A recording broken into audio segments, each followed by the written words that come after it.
بسم الله الرحمن الرحيم.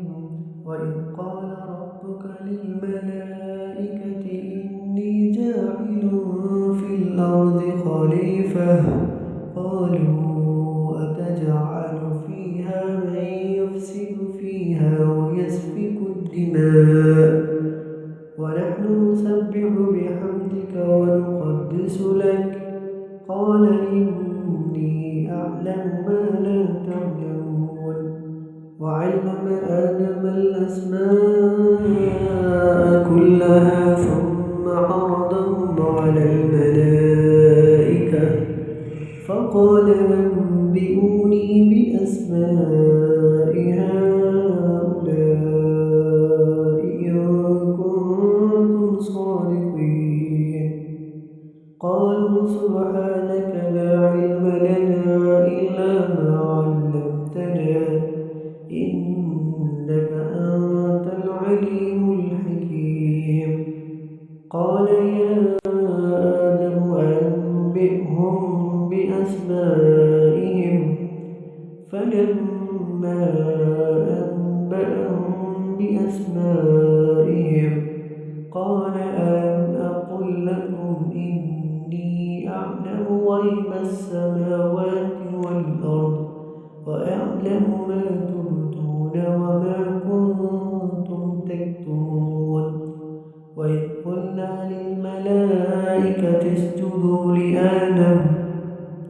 لآدم فسجدوا إلا إبليس أبى واستكبر وكان من الكافرين. وقلنا يا آدم اسكن أنت وزوجك الجنة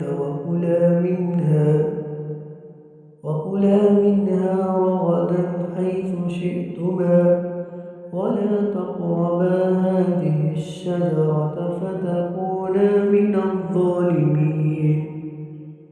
فأزلهما الشيطان عنها فأخرجهما مما كانا فيه وقلنا اهبطوا بعضكم لبعض عدو ولكم في الأرض مستقر ومتاع إلى حين.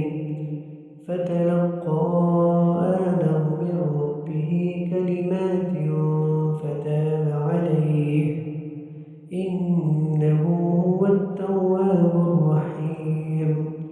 قلنا اهبطوا منها جميعا فإما يأتينكم مني هدى فمن تبع هداي فلا خوف عليهم ولا هم يحزنون. والذين كفروا وكذبوا بآياتنا أولئك أصحاب النار هم فيها خالدون.